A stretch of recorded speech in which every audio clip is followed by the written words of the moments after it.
جب حضرت نوح علیہ السلام نے عظیم طوفان سے پہلے کشتی بنانے کا ارادہ کیا تو وہ حضرت جبریل علیہ السلام تھے جنہوں نے آپ کو کشتی بنانا سکھایا۔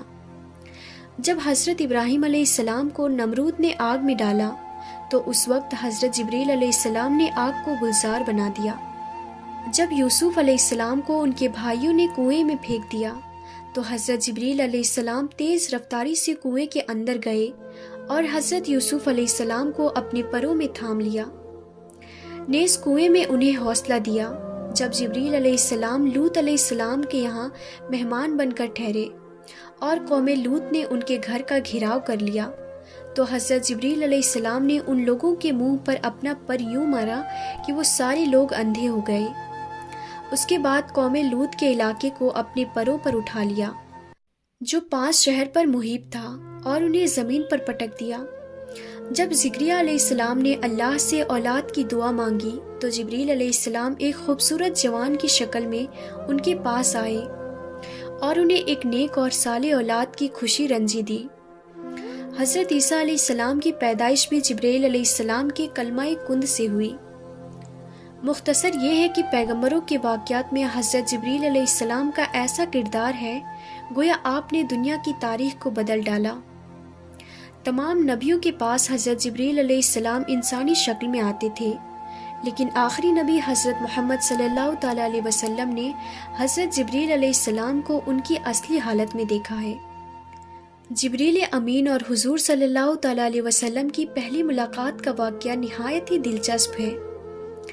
دراصل حضور کو تنہائی پسند تھی اور آپ غار حرا میں جا کر عبادت کیا کرتے تھے، لہٰذا ایک دن غار حرا میں آپ عبادت میں مشغول تھے۔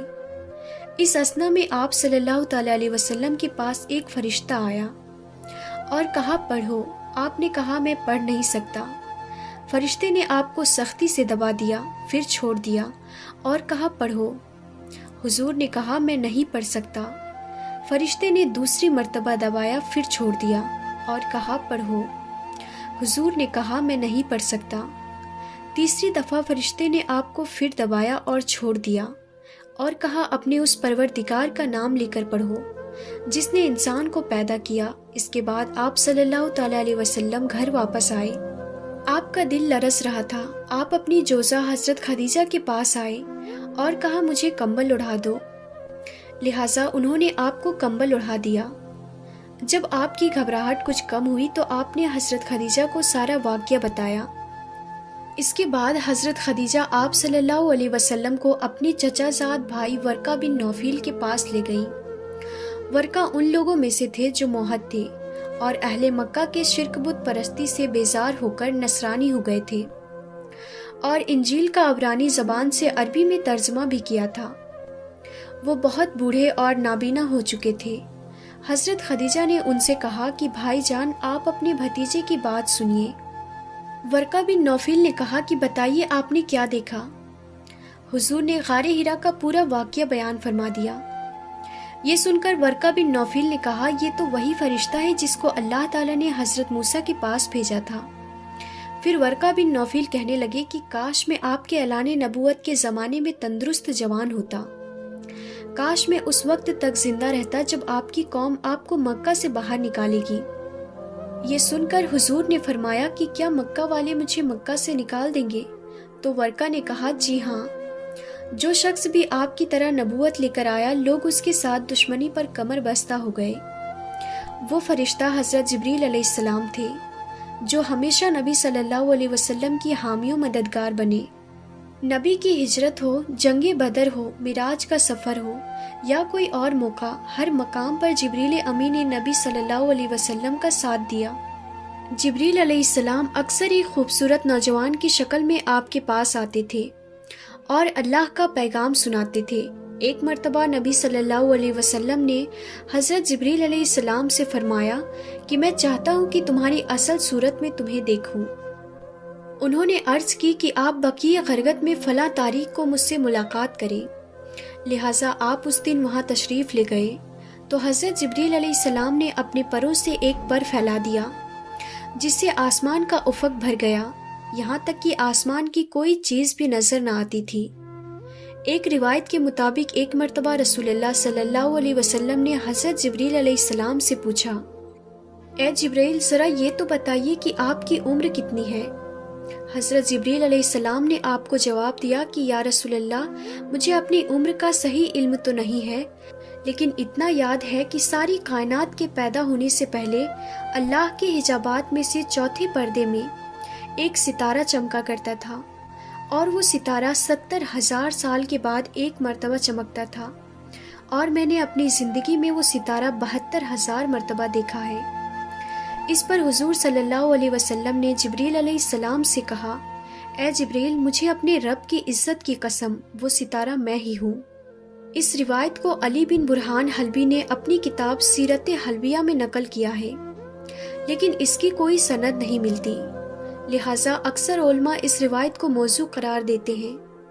اللہ نے جبریل امین کو بے مثال خصوصیت اور بے انتہا طاقت و قوت سے نوازا ہے، لیکن اس کے بھی کچھ حدود ہیں، لہٰذا معراج کی رات جب نبی صلی اللہ علیہ وسلم سدرۃ المنتہا پر پہنچے تو حضرت جبریل علیہ السلام وہیں رک گئے اور عرض کی کہ یا رسول اللہ، میں یہاں سے آگے نہیں جا سکتا، اگر میں ایک انگلی کے برابر بھی آگے بڑھوں تو جل کر خاکستر ہو جاؤں گا۔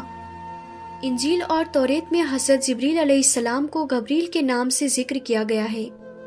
کتاب دانیال اور لوکا میں حضرت جبریل علیہ السلام کے متعلق تفصیلی ذکر موجود ہے۔